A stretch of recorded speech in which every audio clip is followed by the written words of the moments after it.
Yeah, Stephen, I have a question for you. Okay, shoot. I heard I heard this one guy ask Ken Hovill this before in a debate, some lawyer guy. Could God create a world without disasters, natural disasters?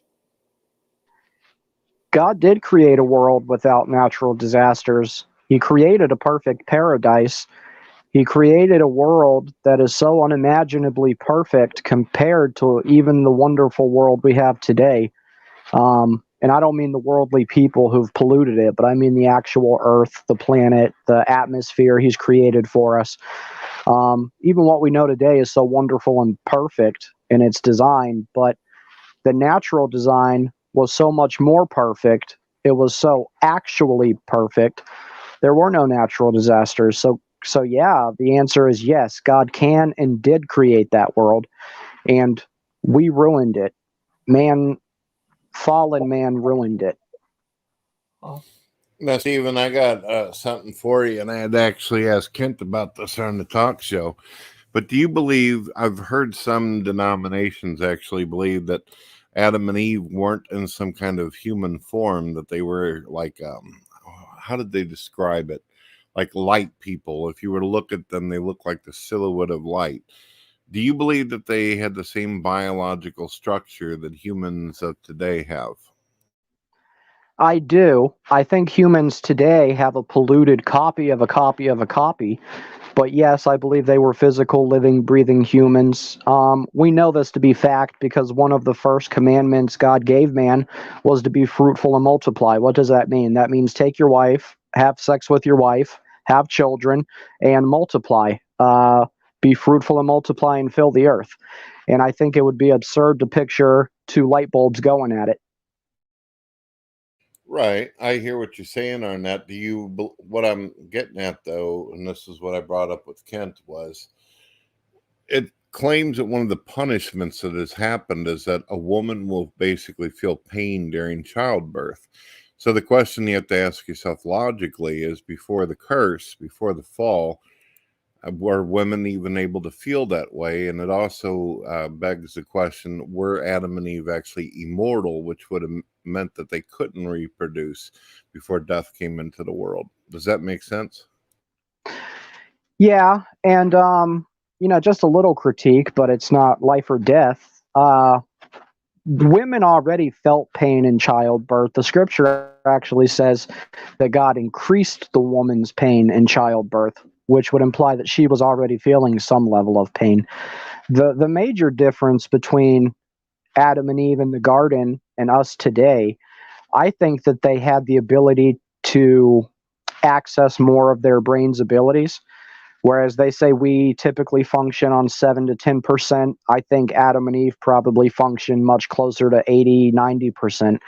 So they would almost have a supernatural ability about them. I mean, just imagine how supernatural we ourselves would appear at face value if we were able to use 100% of our brain.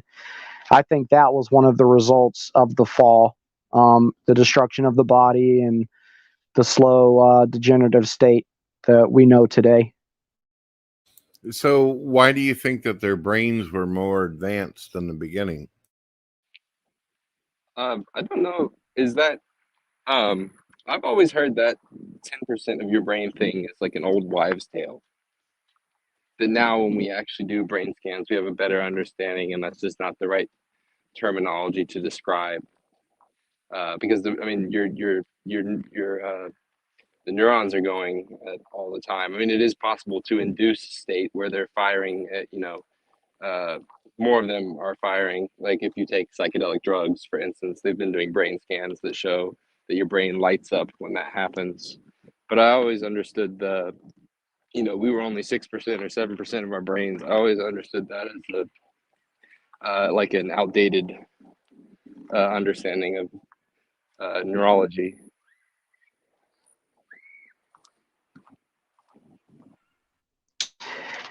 Yeah, I'm not sure. I haven't heard of any new studies that say it's outdated. That could very well be true.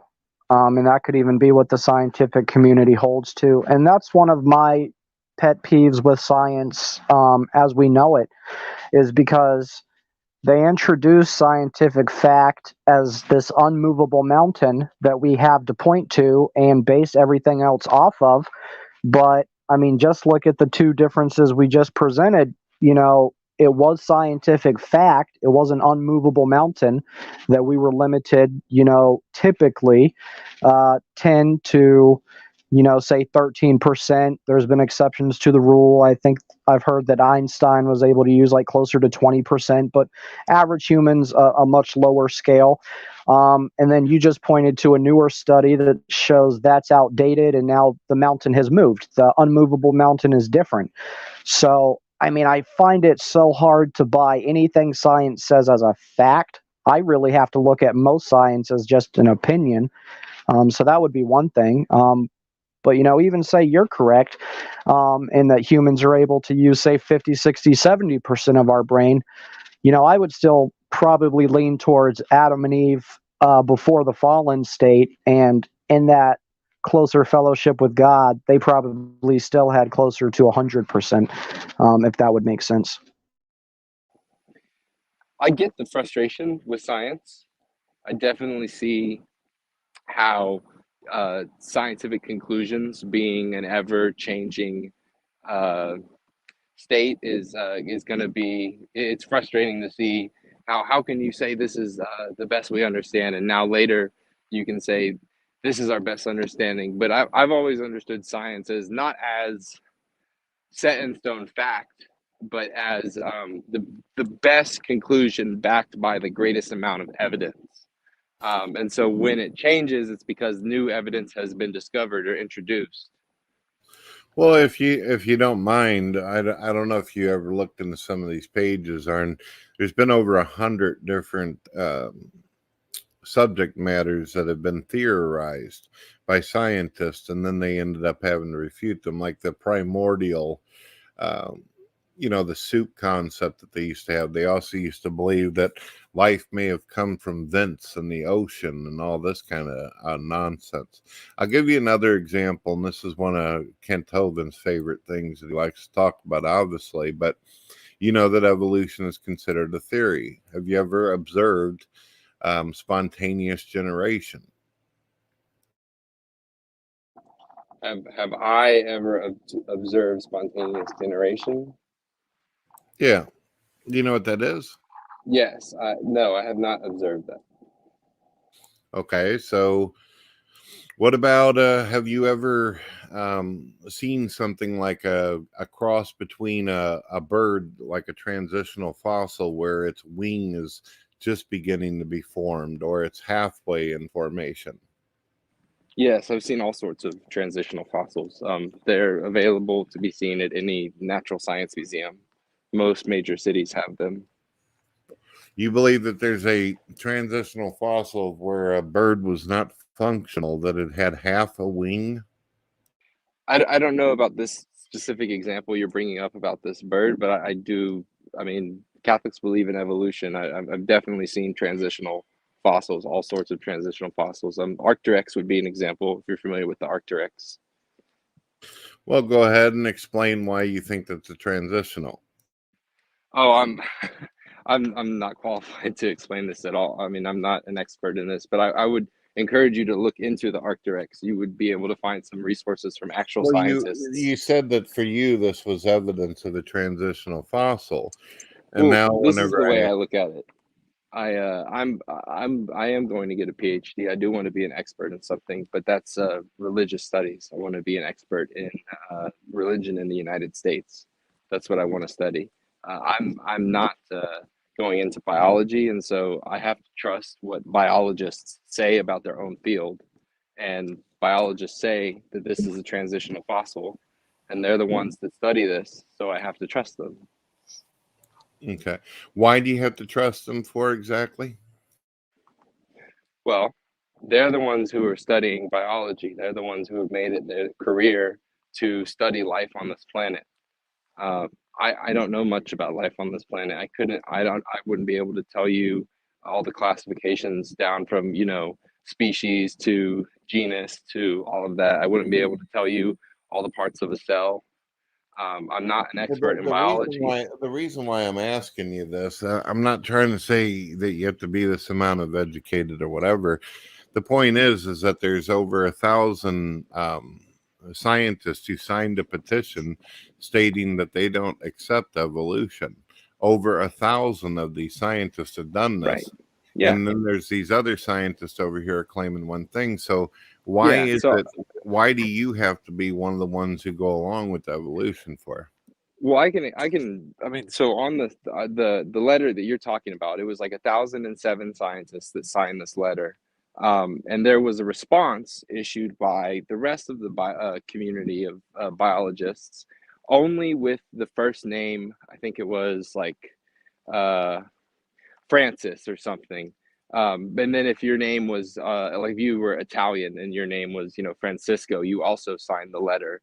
And this signature, only using people that have a certain first name, got over 10,000 signatures. These scientists that signed the petition saying that they don't believe in evolution, they're valid scientists. They actually do have degrees. They're doing real science, but they're in the minority on this position. And so, me not being an expert, I have to trust what the majority is saying. Now, you do realize that even an atheist would argue that that's a fallacy by going along with something over popularity, right? I'm not. I think you're misunderstanding how science is conducted. It's not because it's the most popular theory. It's because Well, these you're experts. saying, Water, you just said that you're not going to go along with the 1,000. You're going to go with the massive populace who believes in this.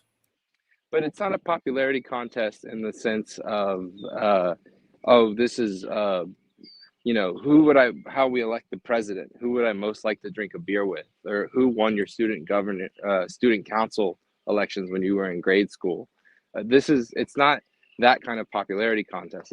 It's people compiling evidence, looking at the evidence and looking at what the evidence points at. And when they And make the what argument that evidence this would that be? Arcturus. What evidence would it be, though, Water? Okay, so I'm going to pull up. Do you still hear me? Yeah, I still hear you. Okay, because I left the tab open. So I'm pulling up something about the Arcturus. This is the transitional fossil that I'm talking about. Yeah, you know how to share a screen, right? Well, I'm on my iPhone. Well, how am I supposed to see it then? Well, I was going to post in the chat for you. Water.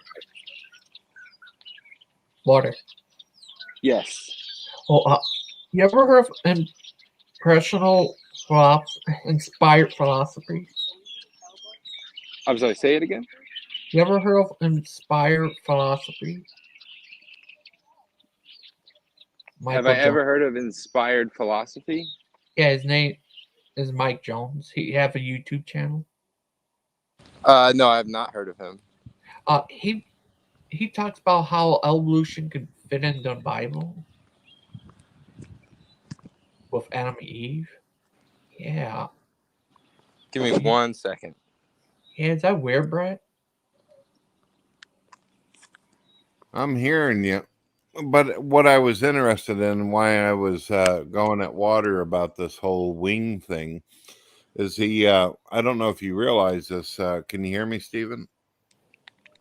Yep, I hear you. If you go over to Google Images or anywhere on there and just type in something as simple as deformed bird wings, you are going to find just unbelievable amounts of stuff where the animal kingdom also suffers from deformities and also problems and issues. Now, let's say that you were to find a bird that has like half wings or something messed up on them. You found their bones from millions of years ago, allegedly. How would you be able to tell the difference between a transitional fossil of something that appears to be growing, appreciating wings, as opposed to something that is physically disabled or deformed? See, that's my biggest problem, Brett, is because with evolution and even with transitional fossils, we have no way of proving if this was a mutated offshoot of this particular species or this particular kind. And we would have no way of proving if this was a species or kind totally unique to itself, but with very similar DNA traits, right? We have the same creator, so it's going to have a lot of the same coding. And unless you find a fish with legs on it in a school of the same type of fish, it's impossible to say that this is an exact descendant that evolved from this species. Like, there's just no way to scientifically test it. And everything science is supposed to be observable and testable. But when you're finding rocks of ancient animals, ancient species in the ground, yeah, they have similar DNA traits. Yeah, they can even look very similar, but you can't say if that's not a totally unique creation that God made and went extinct over time. It's dishonest to say that we could prove otherwise. So, Mr. Water, the page that you gave me, I immediately did a Control F, which means that I can search the page really quickly. And there is absolutely nothing in here about the wings. And you had just said that you've seen this in a museum and that it did have the wing issue that we were talking about. Now, what you've shown me before you get excited. That's not what I said. Now, before you get excited and start wanting to come at me, these you got like pieces of like skull bones here, and the rest of it's cartoons and illustrations, which is another issue I have with this stuff. Yeah, so I'll clarify. That's not what I said, and I don't want to come at you. I'm enjoying this conversation. We're all believers here, so I mean, it's not I don't have any issue, discussing these topics. But it's not. I said so to clarify. The reason I brought up the Arcturus is because you were talking about a bird, and the Arcturus was a dinosaur that had a wing on it. So that's why I brought up the Arcturus. But I didn't say that I had seen specifically this wing that you were describing. What I was saying is that you could see just transitional fossils in general at any natural history museum. I wasn't specifically referring to this wing. And to be completely honest, I'm still not entirely sure what you're describing. But the link that I sent is you from the believe that University of... evolution is gradual time. It takes millions to billions of years for the changes to take place. The point is that if you have a creature that is going to have an extension come on it, some kind of anatomical structure like a wing, if it's true that it took this much time for this to happen, you can't just automatically instantly believe the wing just popped out of its side or something. There had to have been a time period where it just kept on until finally it formed a wing. Yeah, so it's probably gliding or something. So where is a transitional fossil that shows a bird with half of a formation of what appears to be a wing coming into existence? Okay, now I understand better what you're saying. Well, so I have to say I don't know where that fossil is, but I don't think that biologists claim that they know where all of the missing fossils are. I don't know where the missing link is for the wings. I don't have the answer, but I want to ask. I mean, are you familiar with the species of whale that are alive today that have bones where, like, essentially front arm bones? Kent Hovind has actually debated quite a few different people on the whale structures, and he showed presentations and all that.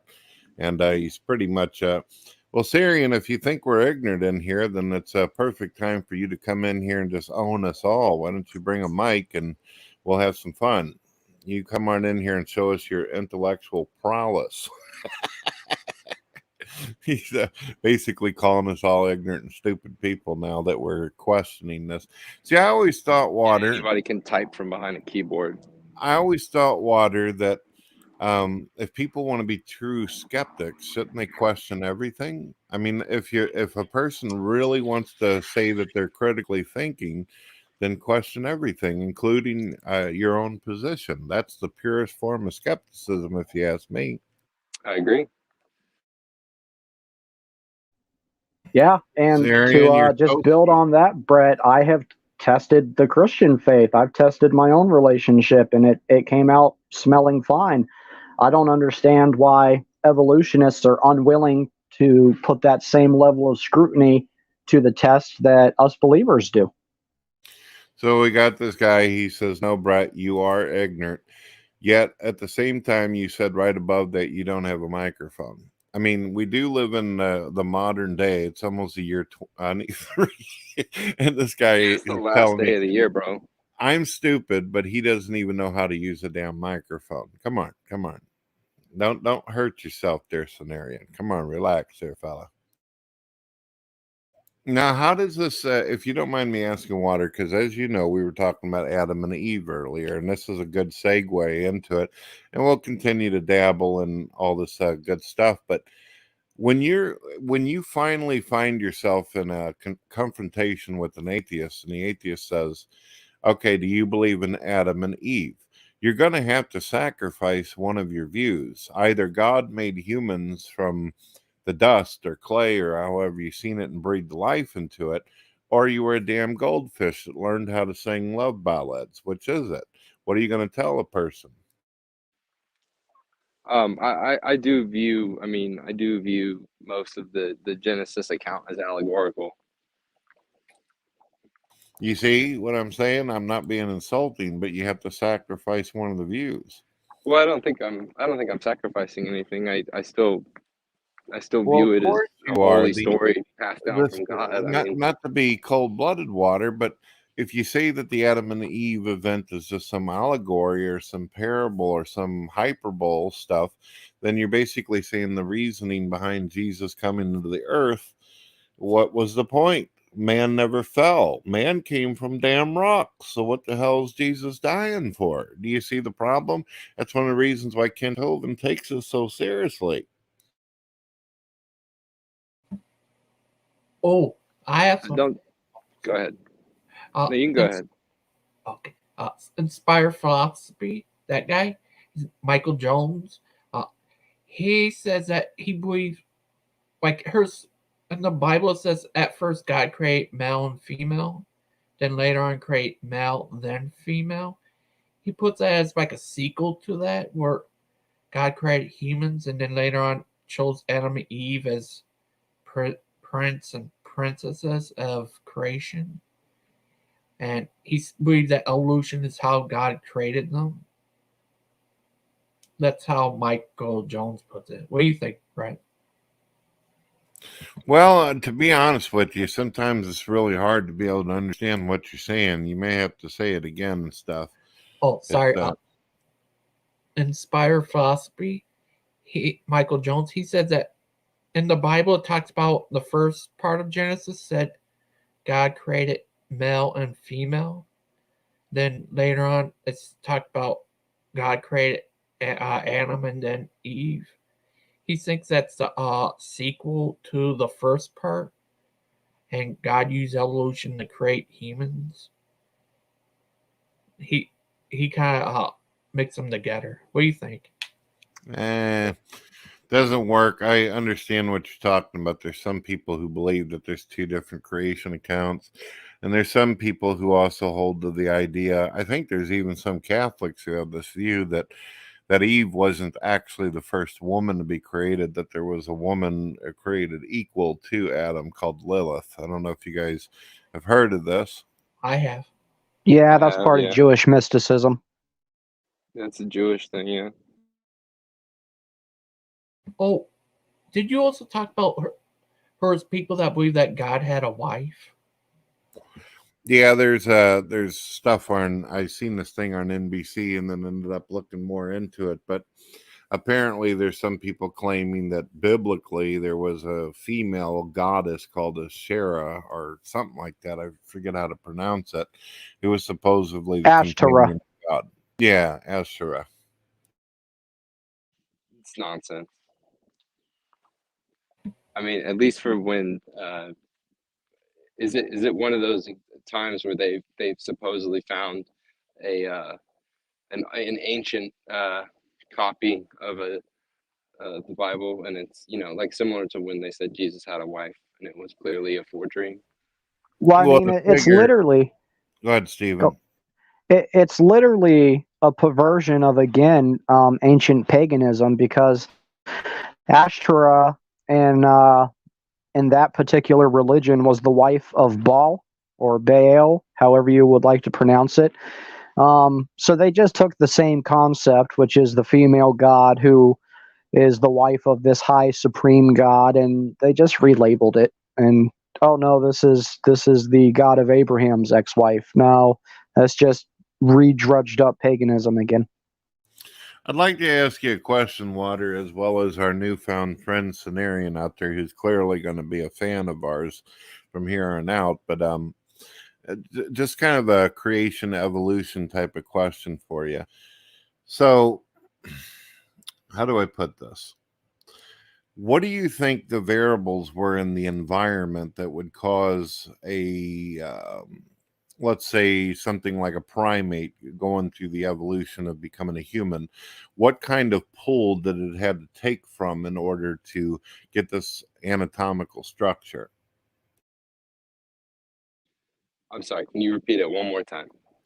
Basically, if I could simplify it, what are the variables in the environment that would cause something to evolve, let's say pain receptors or a nervous system? Nervous system's the most complicated thing that we have going on in our body alongside our brain. What kind of variables were happening in the environment that would have constructed this this thing for the primate? Well, pain receptors seem to help us stay away from threats or recognize threats. Well, I So, know that, but evolution doesn't. Evolution doesn't have a consciousness. So why right, does right. it exist? Well, I would assume that it would be the whichever animal we're talking about, the first of its species to be able to feel a threat, feel a slight thing of pain and run away, would survive, whereas the ones that couldn't feel it don't survive. Water, unfortunately, you've responded like a lot of atheists have asked this question. You're basically putting the horse in front of the carriage. What I'm asking you is, what is the variables in the environment that made the mechanism exist in the first place? What was it? Was it gravity? Was it the rain? Was a lightning bolt hit some water and it caused a nervous system to come into existence? Why did it happen? I understand the purpose of it. I understand You're that asking God. about abiogenesis? No, the nervous system, according to evolution, would have had to take billions of years Yes, to be able to come into existence. But correct. what were the variables that created it that made natural selection and adaptation do this? I mean, you have your air. Was it air that caused it? Was it rain? Was it some kind of weird radiated pull? Where did it get its resources from to create the nervous system and pain receptors? It's genetic mutation. And what's I'm that not. I'm genetic not. mutation called? I don't know what the genetic mutation is called. I'm not. I think we might be talking past each other, because I'm not fully understanding what you're asking. Every time, uh, evolution is a very slow process. So every living thing that has been on this planet has been the same species as its parent. So it's a very gradual process. It's not like it's happening just over a generation. Well, let But me use another example because you're right. We're not on the same page here, and maybe Stephen can help me with this. Let me use a different thing as example. Let's say I were to point at a computer to you, and I were to say that's a computer, and you okay, say, "Why does the computer exist?" And I say, "So I can do these chat rooms with people." That's not really answering why the computer exists or what was the process of either design or a natural way of it existing. That's we could go with that right there. Do you believe it's possible that what do you think happened in the environment that basically set it in motion for a nervous system to come into existence? Does that make more sense for you? Stephen, does my question make sense for you? It absolutely makes sense, Brett. And not only is it a fantastic question, but it's one I feel like a lot of atheists and evolutionists refuse to answer. But let's just table that for 1 second, because there are so Well, many wait, larger. wait.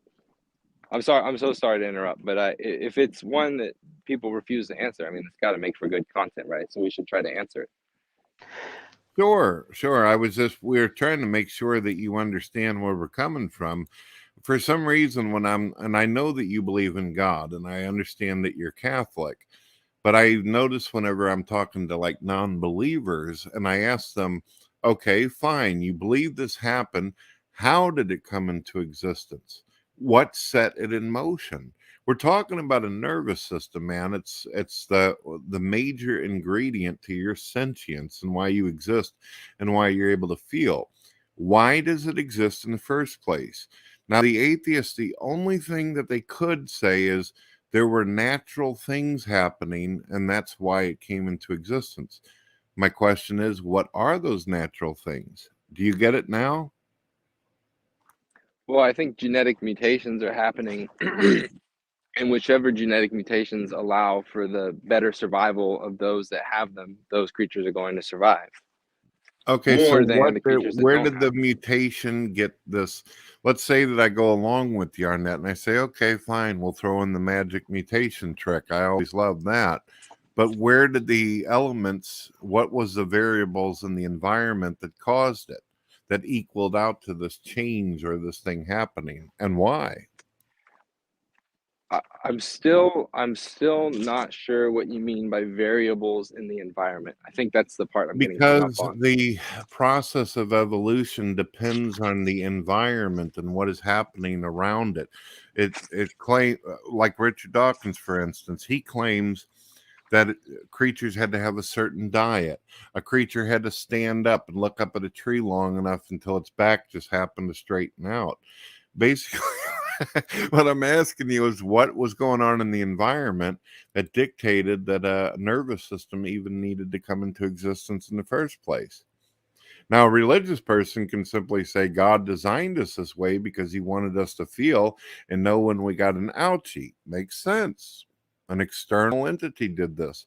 But if we throw God out of the equation, then how could you explain this naturally for this to even happen to begin with? And I think Stephen knows where I'm going with that. Well, like I said, it's an adaptation that helps you to survive. So if the nervous system helps you to avoid threats, then you are going to survive with whatever sort of basic nervous system you have. And the next mutation, not all of them, but some of them will be to improve upon that nervous system to better detect threats, and so on. And it continues in a chain.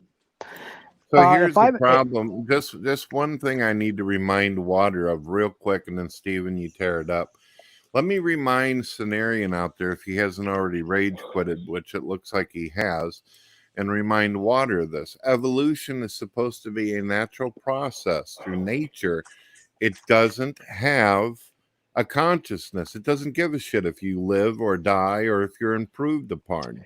But creatures do want to survive so that they can reproduce. Well, I would like to have bat wings so I don't have to waste gas anymore, so I could just fly down the gas station to get me a vapor.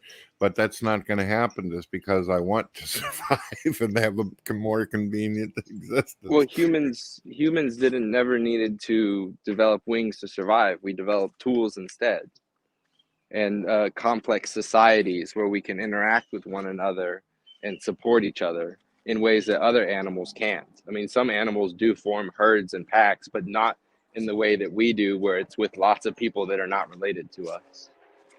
Stephen, you had some things to say. I'm sorry for cutting over you and all that. No, that's okay. So a couple things. I do want to point out like the larger elephant in the room that evolution cannot address, but I'll start on this topic so we're not jumping around.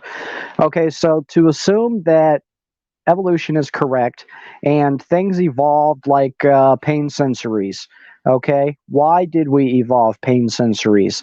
And not just Why did we evolve them? Okay, we can say, well, naturally we discovered we needed them. But for that to be the case, that means every ancestor or every forefather of these living things had to be self-aware.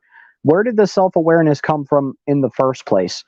You can't just magically pop self-awareness into stardust, which rained down on rocks, and then, there has to be an originating place for the self-awareness, which evolution can't explain. But take that aside. Okay, you have a much larger issue. Every time I walk outside, I look around and I see lizards, I see squirrels, I see dogs, I see cats. These are all things that had the same amount of time to evolve as we have, but didn't. So that would mean that level of self-awareness that was somehow naturally defaulted into the evolutionary traits. What are some of them, mentally challenged to where they were only able to evolve to a point and then they stopped evolving altogether? And from that generation on, that chain of that evolutionary trail decided that it was beneficial to say as a squirrel. And if the theory of evolution is correct and our purpose is to constantly evolve into our most supreme, most resilient being, why did we not stop at the cockroach, right? The cockroach is almost indestructible. You can cut its head off and it can still live, from what I've heard. But even if that's not true, we know that a cockroach can withstand nuclear blast. Why would we evolve past something more resilient than the human being is today? We're one of the most fragile creations in humanity or in the earth. So it doesn't make sense, one, that in the evolutionary belief the stardust was just automatically already self-aware. Two, it doesn't make sense that some things decided to stop evolving. Three, it doesn't make sense that there are so many different trails from that evolutionary track. There are so many different species around today, which should technically all be human, carrying iPhones. There's too many unanswered questions that evolution can't answer, and that's because evolution was never legitimately part of science. Evolution is a theory that has developed into a religion, and it's okay to have your religion, but we should at least be honest. And I don't mean you have your religion, Water. I'm talking to like hardcore evolutionists. I realize you're a believer, so it's not personal. But there's just so many unanswered questions that the theory of evolution has to be categorized as a religion. And then you start picking from which religion makes more sense to you. To me, it makes more sense that we were designed by a creator in the form that we are now and that we've maintained for 6,000 plus years. It just makes sense. There's an origin, there's a reason, there's a developer, a creator, there's logic to it. We have a trail, we have a history. With evolution, you have so many billions of years of unprovable jumps from species to species to species, and why there are so many different species today. Almost everything about evolution, when you get down to brass tacks, is unexplainable. And these There's are one other questions that I've thing never too, heard Steven. answered. There's one thing too, if you attack our, and then I don't claim to be a young earth creationist, but I completely follow along and understand why they have the view they do. But if there was 4.5 billion years and we were to say that in the half of the 2 billion years, all this crap started happening, some booger on a rock started going through all these changes, we should literally be seeing so many fossils that the moment we step out of our door, we're tripping over bones. If that much time actually went by and that many species and creatures actually existed, you should be tripping over bones everywhere you go. Well, not just that, but that begs the Okay, question from wow. earlier. I'll let Water go. Yeah, okay. So I want to say again, and I want to thank you for reiterating this. We're all believers, and this is a good, friendly discussion. I'm enjoying this. Um, so I'm trying to remember your points in order. I'm going to address the what Brett just said most recently first. It's as again, this is not my field of expertise. I'm not studying this at university. I'm studying religion, so I can't speak on this with authority. But as far as I understand it, it's actually pretty difficult to get a fossil. Um, as far as from what I understand, it's not surprising that there's not that many fossils out there, because the process is difficult, and it's difficult to get the right conditions. It's difficult for the fossil to sit there long enough without everything around it shifting and breaking it up. So that's what I would say about the fossils. And that's Proverbs, you said one of the something other about. issues, though, Water, that we have with the fossils. You're absolutely right. It is extremely difficult to get fossils, and not only is it difficult to get them, but they barely get enough parts of fossils to even form something that they put up in a museum. It is a well-known fact that in a lot of museums they end up creating wooden bones to go along with their vision or idea of what that damn thing may have looked like. It's the same problem we got with the dinosaurs. They used to tell us dinosaurs look like Jurassic Park in the 80s and all that, and still are making movies. And now science is saying these things look like giant roosters and hens and shit. I mean, come on. And Water, I hope you're not taking it to where we're jumping on your ass. It's just that the concern is that when we start saying we believe in stuff, but we're not educated and all that, yet whenever you are going to be in front of children or people who are, not all in, and you say, yeah, I believe this, are you going to tell them, well, I'm not a rocket scientist, it could be absolutely wrong? Or are you going to give them the popular discussion?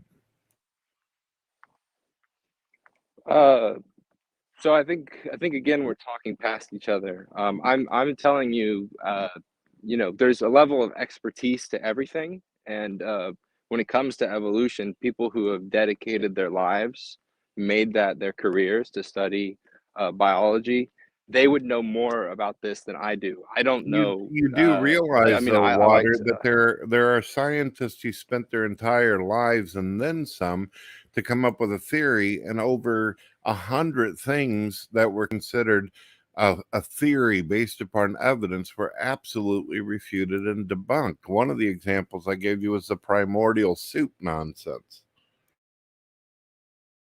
Sure. I mean, there are all sorts of scientists that have had ideas that have been incorrect. I mean, there's even a problem now in science with replication in new studies. It's hard for them to get the same data points when they run a study for the second time.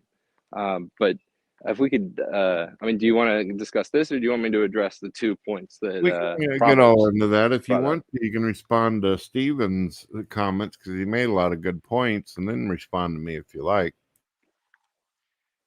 Yeah, Stephen, do you think you could just really briefly reiterate those the 2 points? So yeah, okay, I would say that it was 3 points. One, how did let's just start with stardust and say that's where life started in this theory. So one, what made the stardust self-aware? As the stardust evolved, why did some of the stardust have a different level of self-awareness to evolve into different species, which are still around today? And three, why do we have squirrels today? Why have they not evolved into humans with iPhones? Okay, so for the first one, I'll be very upfront. I don't I really don't have an idea for how consciousness formed. It's one of my, one of the unanswered questions, in my opinion, and I think a lot of scientists would actually agree. But for the second point, how did they have the self-awareness to evolve into different species? I don't think the species knows that it's evolving. I think its body and possibly the way it thinks is slowly adapting to its environment through genetic change over time. And so, why are there different species? The third point: why aren't there all humans all over the world? Why are there cats here and dogs here? As life begins and it spreads from one place or and goes across the globe, there's different environments, there's different niches to fill in nature. If you're going to have as many things surviving at once, it makes sense that there would be different creatures that fill every possible habitat and every possible niche that the earth has. I don't think everything would evolve to become a human because it doesn't need to survive. Well, Water, I think what If Steven's it can getting become a at is dog, Water. I think what Steven is getting at is that there's not one single creature since the dawn of man that has ever experienced an enlightenment age or an industrial age. Humans are unique compared to all that. And before somebody out there decides to say, yeah, but dolphins are supposed to be smart, how so? Because they make barking noises and eat fish and can do flips in the water. Very cool. But you understand that we are unique. There is nothing like us out there. How do you explain that? Did these creatures not go through the same variables, the same environments, the same exact changes? Well, Well, I and would to argue add that on to you. I mean, that, I have to give I you a theological answer here. go ahead. Oh, I was just gonna say I would give you a theological answer, which is that I mean, God. I don't know why God chose humans, but God chose humans. I mean, we are clearly separate from all other species by our relationship with God. So, You see, you I mean, had to that I jump would to just resort. I would theology give in you. order to answer these questions. Stephen was right. You've got your origin Well, no, story, I you just got had your to reason and jump to purpose. theology for one question. Yeah, but what you just said right there, that answers all of it. That's why you can't go with the hyperbole on creation. I guess what I would say is it from everything that I have seen and been taught about evolution, and not that I have all the answers here as we're having this conversation, it makes the most sense to me that on a living, ever changing Earth, as the Earth itself changes, it makes sense that the life on it has changed over time. Um, but when it comes to humans, I mean, clearly we are different. Clearly we do have a relationship with God. So, I mean, I I would think give we're you a theological confusing answer things, for though. that. And I think we're intertwining evolution with adaptability. I do distinctively believe in the God's creation's I ability think to they're adapt, right? We indistinguishable. have short-haired dogs that are in warmer climates, and we have long-haired wolves in colder climates. That's an example of adaptability. But if we all started as the same level of self-aware stardust, we should have all evolved into the squirrel at the same time. Now, from the squirrel, we would have variations. So that means we should look around and see long haired squirrels, short haired squirrels, squirrels with this tail, squirrels with that tail. But we don't just observe that. Okay, We can I observe. stop you? Go ahead. Why do you say that they would have had to all turn into to evolve into squirrels at the same time? For the stardust theory to be accurate, your self awareness would have to come from the same originating point, which would have the same information. It would have the same evolutionary concerns, which would cause adaptability, or as evolutionists believe, would cause evolution. They should have the same driving factors. If the stardust originated in one place, all the elements that would cause it to need to evolve would be the same for everything that evolved from that originating place, which would explain a species with multiple variations, but it in no way can explain multiple species with multiple variations, each to their own unique.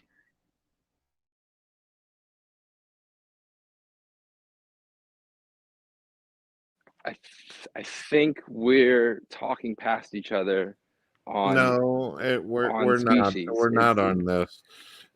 Proverbs is right. Stephen is correct on this. The evolutionists claim that we all come from the same, basically, whatever garbage pile that it all started in. So why is it that Right, they but went you through the only same adapt as you need variables to in and your environment? environment. And what exactly was If happening one in the creature lives in environment? a prairie, Uh-huh. so if one creature lives in a prairie and the other lives in the jungle on the edge of the prairie, or in the forest on the edge of the prairie, it makes sense that the one that lives in the dark forest might adapt to see better at night. But we're not talking about seeing better in the night and all that. We're talking about anatomical structures and the sentience and the But consciousness. I know that you said you your don't know. ability to see is a change in your anatomical structure.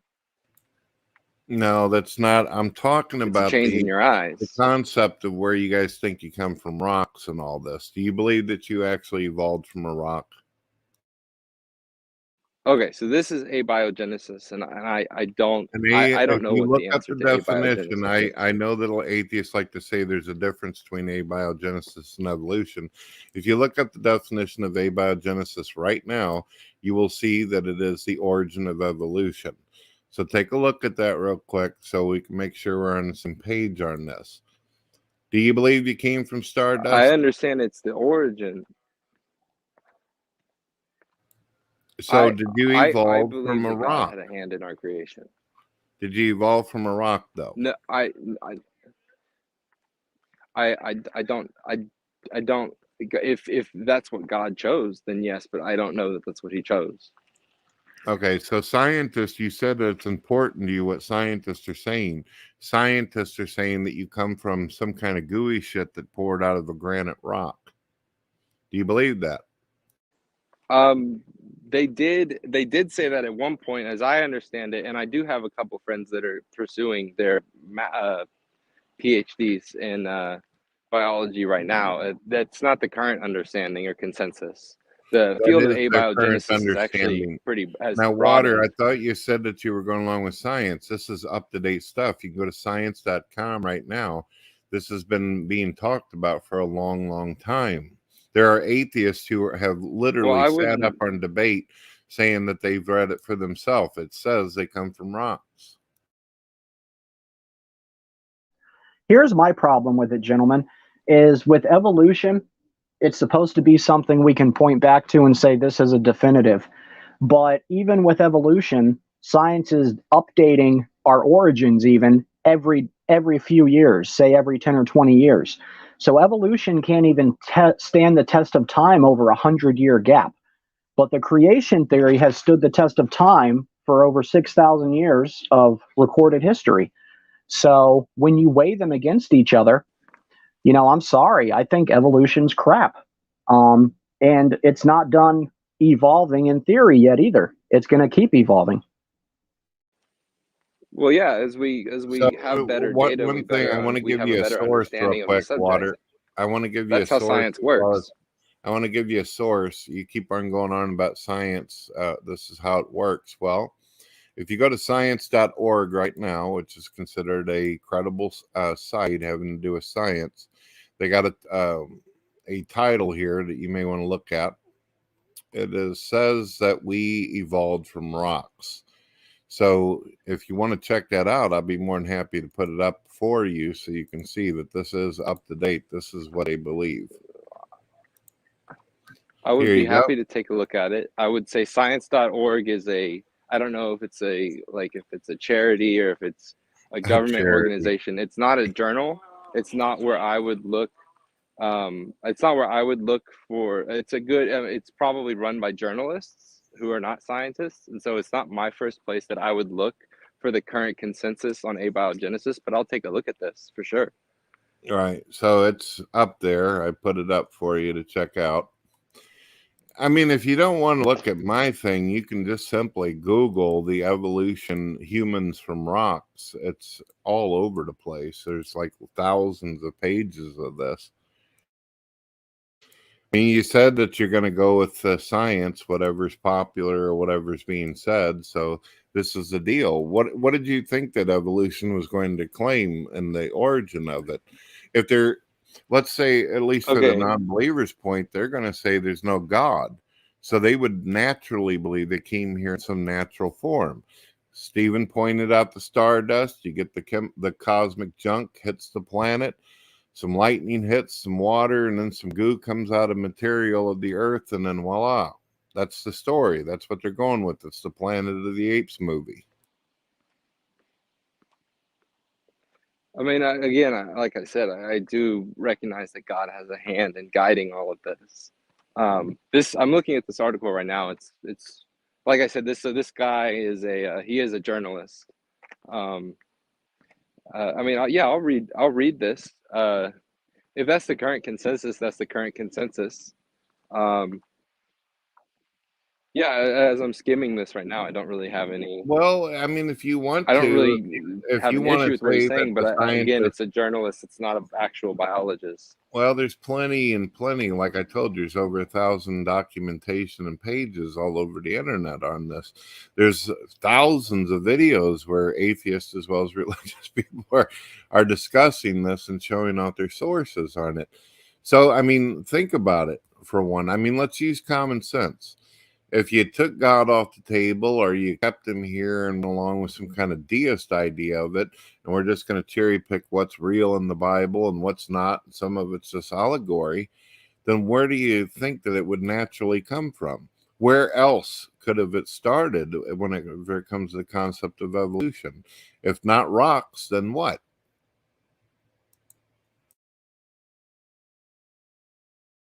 And everybody goes dead quiet, like I I would dropped say, the I mic mean, or something.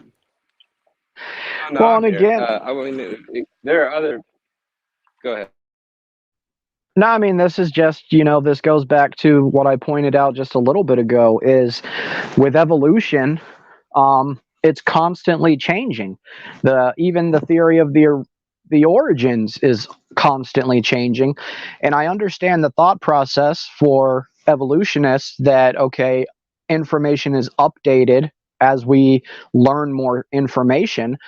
I just find it ironic that we make these definitive claims and then with evolution we hit brick walls and we have to like reestablish even the basic origin of stardust and this. But Christianity, or at least the God of Abraham, Isaac, and Jacob, has been testable and not changed in 6,000 years.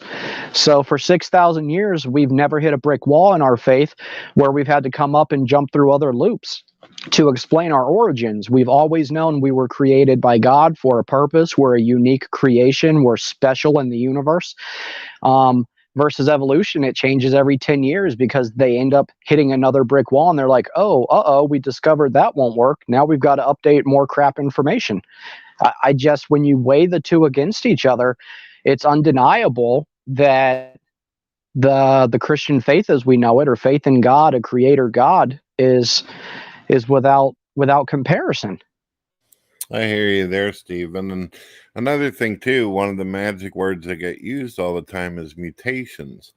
I don't know if a lot of atheists or evolutionists ever heard of something called genetic entropy, as well as the universal cosmological second law thermodynamics of entropy. Do you know what entropy is there, Mr. Water Vineyard?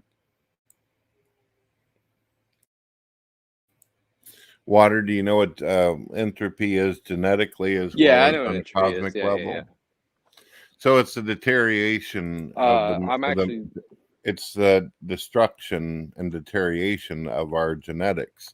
And the universe is basically, it's the very example of why it is that we die and we start to lose information. We don't gain it. We don't gain anatomical structures unless something goes wrong. Mutations are usually described as errors. They cause cancer. They cause negative effects on bodies, not good or positive improvements to our survival. So I'm looking right now, and as far as I can tell, this genetic entropy thing seems to be an idea proposed by a single man, one scientist.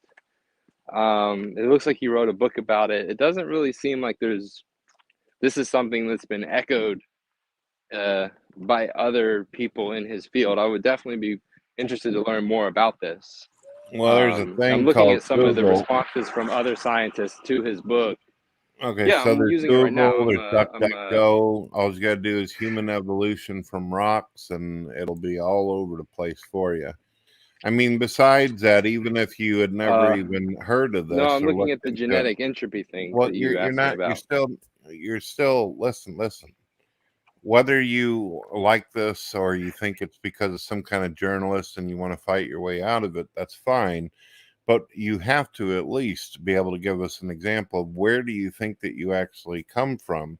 If we were to take God off the table or we were to even add it and just go with this whole Adam and Eve allegory, naturally, where do you think the evolution would begin? Where would it actually, the origin, the start of it happen? Rocks, space, the sun? What elements would have created the sentience? Again, I don't know. I've said I don't know. I'm sure that God had a hand in it. I don't think that abiogenesis was a natural occurrence that occurred without any divine intervention. And this is the problem, Water. This is the reason why me and Steven and guys like Kent Hovind get triggered by this, because every time we get either non-believers or somebody of a faith who somehow has managed to push evolution into their biblical faith, all of a sudden, when you say, why do you believe in this? And you push them just a little bit of a push, all of a sudden, I'm not a scientist. I don't know. I don't know. All of a sudden, it just starts falling apart. I've seen it happen over 400 times in Kent Hovind's debates. And yes, I have watched a lot, probably. Yeah, and I would like to respectfully. Okay, let me give you an analogy. Let me give you an analogy. I don't know how my car works, but I know that it drives. I'm not a mechanic. I'm not an expert in mechanics. If you asked me a technical question about my car, I wouldn't be able to answer it for you. But I can All tell right. Would you you at least that the be able to mechanics tell me that are this, experts though? do know how to fix it. You believe that the car, the material that makes up the car, is from the universe, right? Yes, of Okay. course. So if you let your car sit around for a couple million years, is that car going to become a Ferrari anytime soon? Is it going to go through any transformation to become a new type of vehicle? No, because it's not a living object. It's not an animate object. It's an inanimate object. It's Right. it's not alive. It can't change. It can't mutate. It can't adapt. It's just Right. steel and whatever other metals they use to build it. And now Rubber. we're on the same page, Water, because atheists as well as Catholics are basically saying that we came from non-living matter, shit that was just as junky as that car that's sitting around for 2 million years old. Thank you. Finally, we've gotten to the point. Well, and I would just like to But really that's what briefly point out. This is what I'm saying. We've been talking past each other because I've said. I mean, we've been in agreement on this from the beginning. I mean, can I just point out, like, for observers who are watching this, and again, these are in no way personal attacks, but I'd say 25% of the answers for the side of evolution today have been, I don't know. And that's not unique to you, Water. So I don't mean any disrespect whatsoever. I've seen actual scientists debating, and when you push them the same amount, they have the same default. It's, I don't know. Some things we don't know. But if that same observer was to come ask Brett or I the origins of humanity, we have answers for all of it, and intricate answers that haven't changed in thousands of years from one scientist who wrote down the account named Moses. So, I mean, again, when you just put them both on a scale, the origins explained in the Bible outweigh the forever changing origins in evolution. I mean, when half of, or that's an overstatement, when a quarter of our answers to explain our origins is I don't know, even in the scientific community, but then you can ask a pastor his origins and he can give you a history timeline. That begs the question, are we believing the truth? Exactly, Stephen.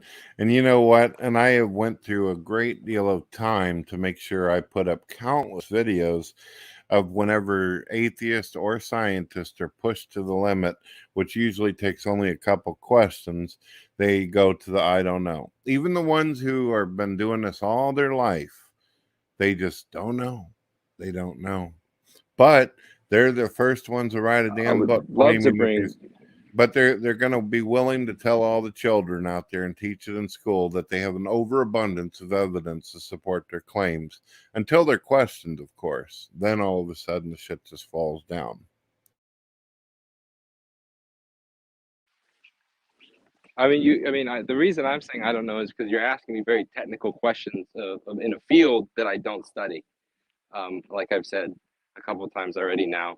But Well, can you I at want least to. Let can me you shift the be discussion honest because it with feels me? like we're getting in. If you run into children and they're asking you their origin point, will you first start your answer with, I'm not a scientist. I don't know shit. There's a bunch of people who claim a bunch of stuff that I don't know, and I don't even know what the hell they're talking about it good enough to even explain it. So maybe this could be wrong, and God did it. I mean, is that wrong to ask you to be honest with people right off the bat on that? That's the way I've been this entire conversation, so I don't think it's wrong. I don't know where I would run The into any conversation kids, actually but started upside I mean, down. You started with the whole evolution thing, and then it got to the point where you said no. Will you start your conversations from now on when you're talking to children or young people or an audience is listening in the future? Will you first start off with, I don't know the answers to this, but I believe it because a bunch of people said so? I think that I really do feel like I'm being misrepresented here. It's a little bit frustrating because I feel like that's what I did say at the beginning of this No, you discussion. argued that most scientists say this, and this is a consensus. You burned off 1,000 Right. And scientists I to go said that I along with don't that. know, but this is what the scientists Water, say. you are the one that started the conversation going on about that there's so much information out there, and there's these fossils, and there's the museum. You went into all that, and then after you were challenged, you finally said, I don't know. When you were challenged, then you said that. I'm asking you that in the future, whenever you're responding to people, can you first say, I don't know. All I know is that some people said so. Yes, I will restructure my words in that specific order. But again, I think we're misunderstanding, talking past each other. But I can definitely structure my words in that specific order if you think that is for the best. Can I ask a question, Water? Shoot. Okay.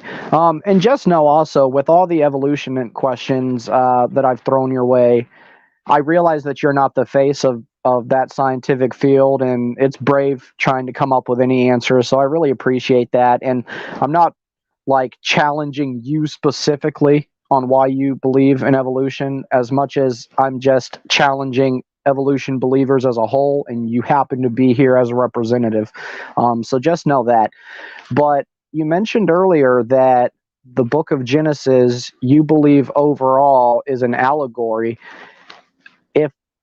If you hold to that belief, could you maybe explain for us which parts exactly are an allegory, which parts are literal? Is any of it literal? And without a clear line of what's allegory and what's not in the book of Genesis, holding to that belief, like, how do you tell what's reality and what's allegory?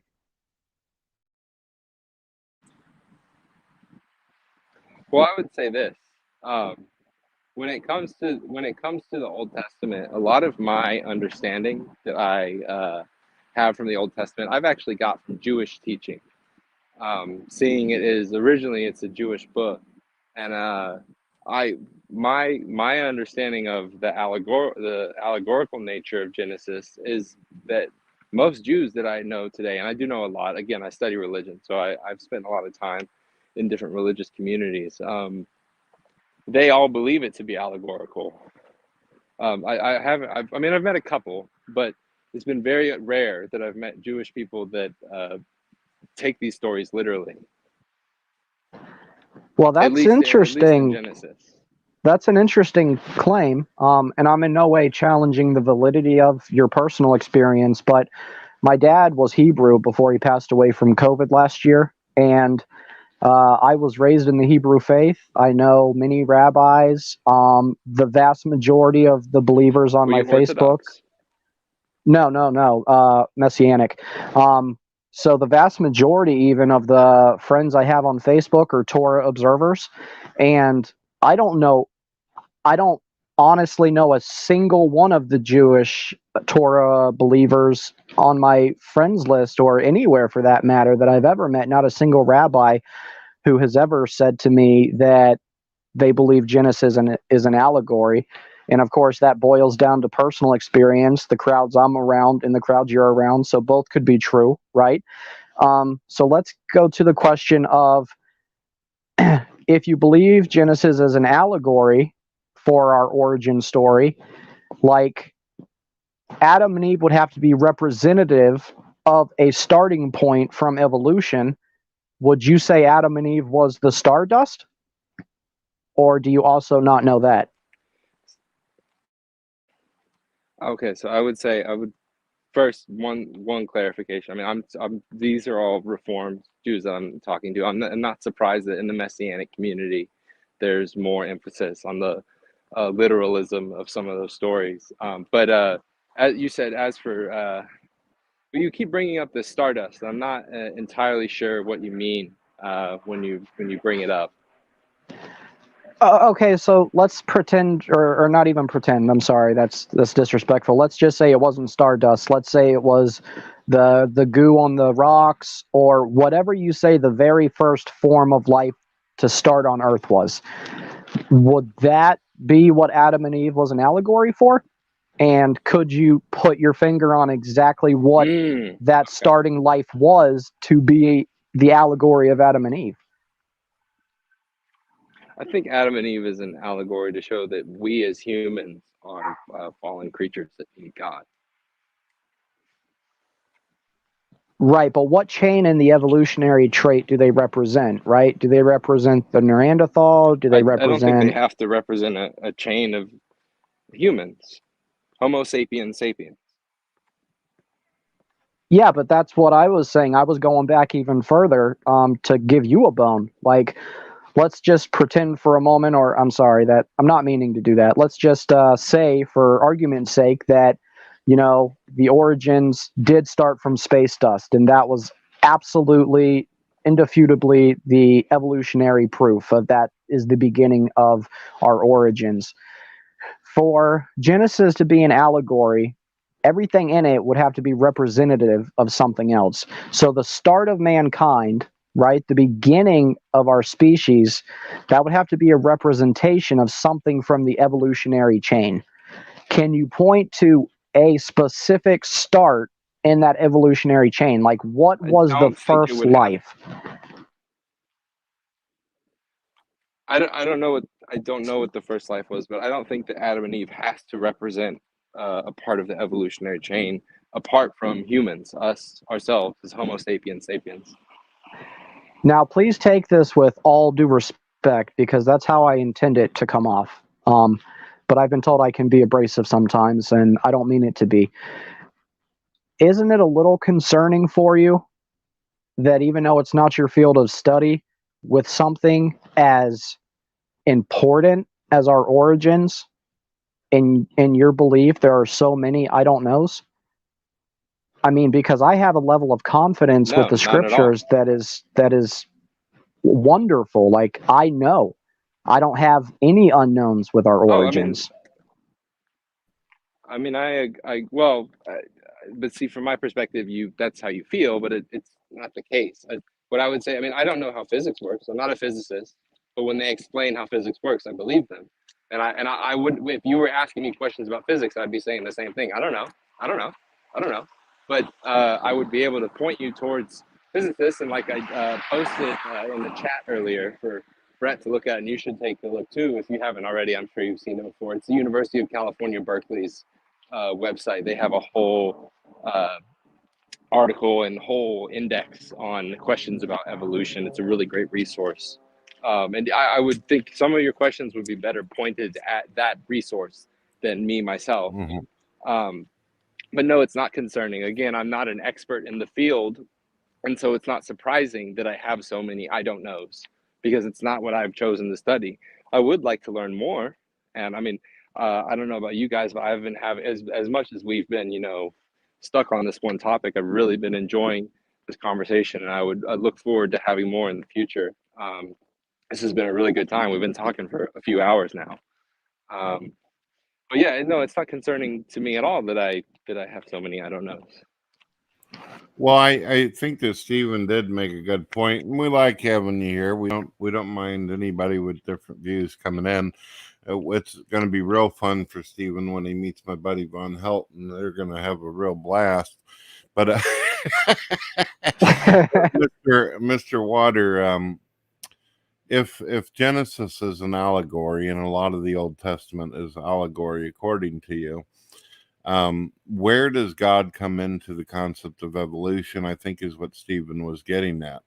I mean, you do realize that if you go to any of these websites having to do with evolution, unless it's a theistic evolutionist, God is not mentioned in any of it. That it's some kind of natural process. That is how evolution is described.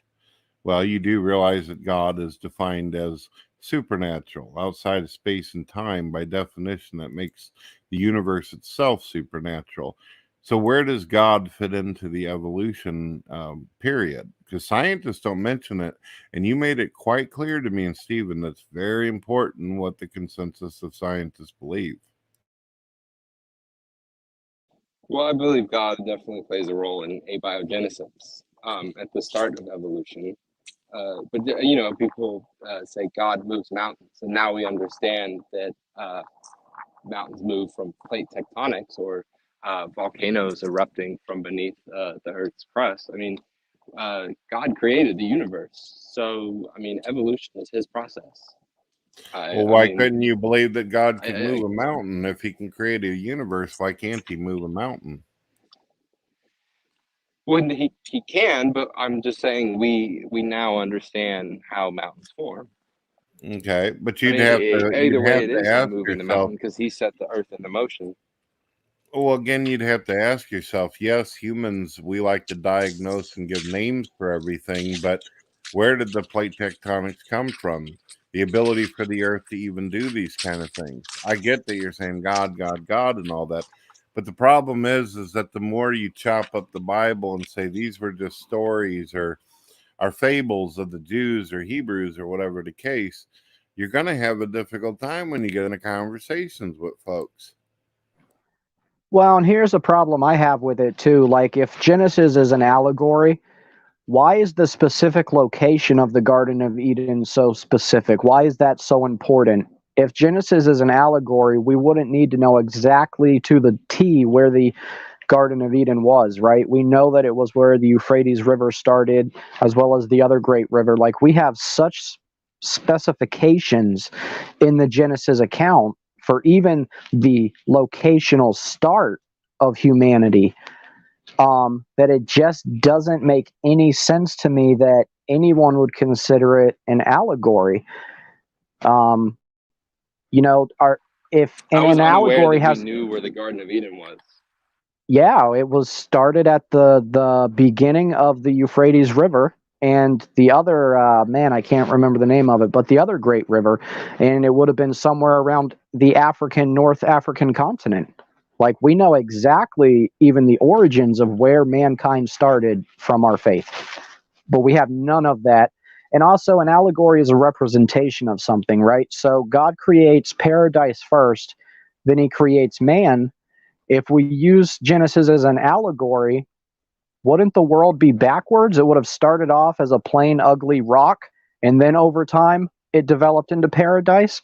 So, like, it comes to a point where evolution calls the Bible a lie. It has to be, for one to be true, the other has to be false.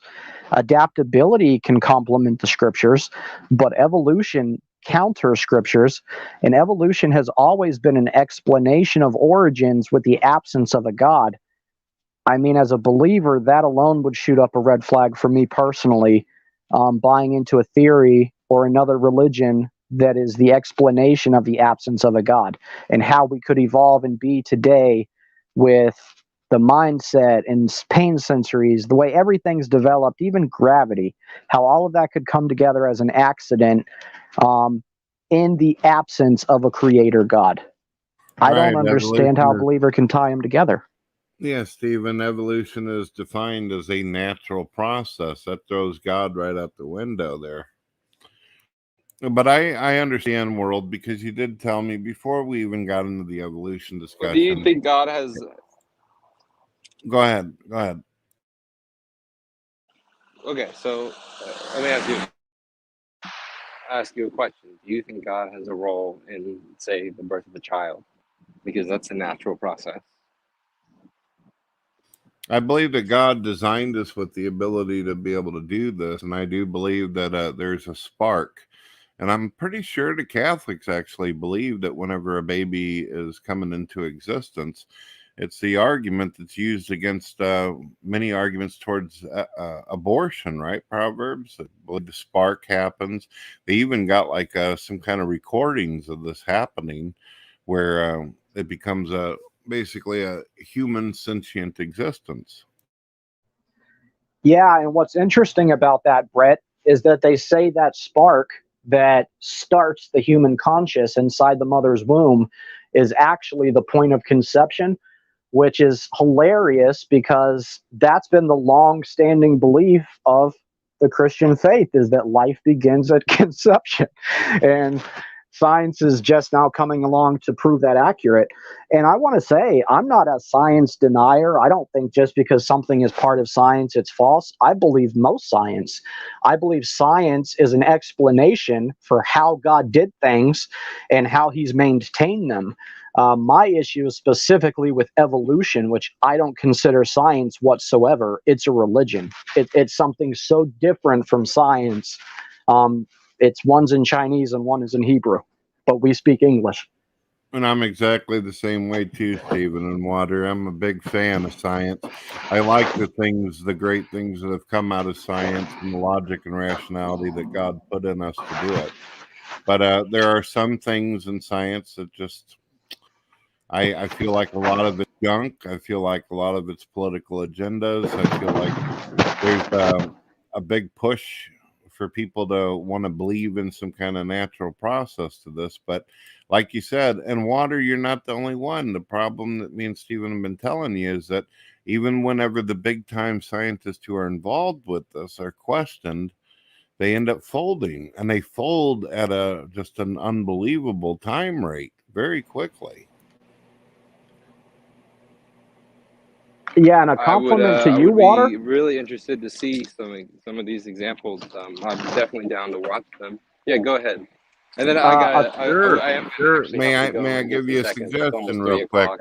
I actually put a video up where Aaron Raw is giving his interpretation of science, and I got Lawrence Cross, the guy who believes that the universe came from nothing, and then we got Richard Dawkins, who clearly admits on video, and he's like the Pope of atheists, if you don't mind me saying, and he's the guy who's really been pushing for this. That's funny. He actually says we don't know. I mean, he says, I don't know almost just as much as yourself does, Water, whenever he got pushed. And it's on Right. video. I got it on my channel. And that's what I respect about I would Water. be very interested to see it. No, I mean, I've watched What a is it? lot of evolutionists that are professional scientists that subscribe to evolution be torn apart in debates, and standing against a well-informed creationist, they just tumble. And you're open and honest about not having experience in this field or that field, and you're still holding your ground better than some of the top-notch scientists I've seen debate, even against people like Kent Hovind. So, Correct. I mean, I take my hat off to you. It's actually brave to be an evolutionist in these kind of debates. And I don't mean that as a swipe. Like it is brave because there's so much I don't know that even the professionals fall back on. Like I take my hat off to you. Brad, Yeah, what's up there, Thank you. I Ghost? appreciate it. what do you think of PC Myers? He said that humans are fish. Yeah, he still thinks that he's a fish. And I talked to him a while back and everything, and I said, does that mean you're a mermaid? He hung up on me. PZ Myers is I don't think he appreciates fun. No, he's got no sense of humor Seems whatsoever. like the definition of a curmudgeon. I can imagine him being a mermaid.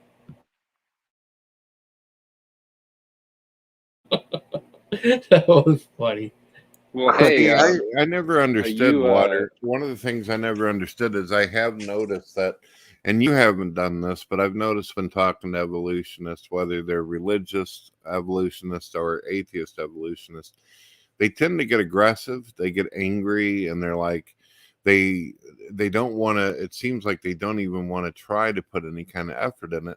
And I don't get that, because in science, one of the ways to improve a theory or a concept is to argue it, to question it, to continuously go after it. Scientists should go after other scientists about views to make sure that what the information is that's being taught or perceived is fact. They should do that. It improves and helps science. It doesn't hurt it.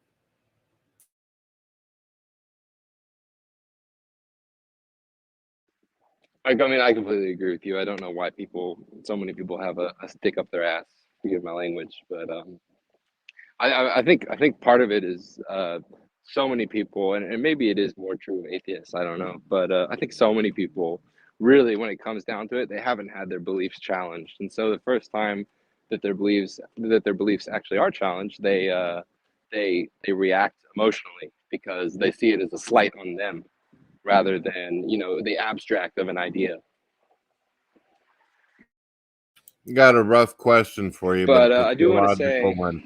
I got a rough theological question for you. Why haven't you decided that Jesus and his entire story is nothing but allegory? Why is that real to you, but not the other stuff? oh boy, I want to answer, but I think like I said a second ago, it's almost 3, and I am gonna have to go. I gotta get. I'm for New Year's. We're doing a big family thing, so I gotta start getting ready. Well, if you're gonna Um, make a nice but are you meal, gonna make be sure you hosting? send something to me, all right? Oh, do you like beef Wellington, Brett? Oh yeah, I'll take out some beef for sure. Yep, yep, yep, yep, yep. So, Water, I'll be doing a show tomorrow at 7 p.m. You're more than welcome to come in. If you check my front page, and this is for everybody out there, if you check my front page, I usually schedule my shows in advance, which gives you the opportunity to know what time, the date, and also you can click reminder so you can be reminded through your notifications up at the top of the YouTube page. It's all on my front page always. And you're always I'm welcome. offended, Brett. Why are you I think offended? I'll definitely stop by. It's been great talking to y'all. I'm offended because Water didn't offer me beef Wellington, and I've been nothing but nice to him. I'll send you some too. Bye. All right, thanks, See brother. you guys. Well, if you I'm want some beef there, mister, you got to be aggressive about it. Ain't nobody going to give away their beef unless you get aggressive about it. I wish we could have given him like a round of applause. Do you have a automated round of applause, Brett? Because he just withstood a really hot seat. I could probably get something to go along with that. Let me see if I got something in my... If you can't find that, maybe just play us some We Want Brett. Well, I got something for you that'll make you laugh. Are you able to see videos playing on the screen? Yep. Okay, here we go. Fish. Human beings are still fish. Human beings are fish? Why, yes, of course they are. How long did that take? A couple billions of years, millions. A couple of millions? How is that observable? It's not. Do you believe we all came from sponges, Dave? Do you believe this textbook is right? Yes. But my 200 million great-grandfather was a fish. And by the way, the same fish was your 200 million great-grandfather too. We're all African apes. We're apes with a shave. Yeah, exactly right. Yes. So if I'm out in the woods, I'm full-on wolf. Like if I'm with close friends, what's the problem? Yeah, and what are you doing when you're out there? So we're running around. We do kind of play as wolves. Like on all fours? At times, yes. Sometimes we're two-legged, making wolf vocal stuff. But here's something I might do when I'm out there as far as a howl. Sure.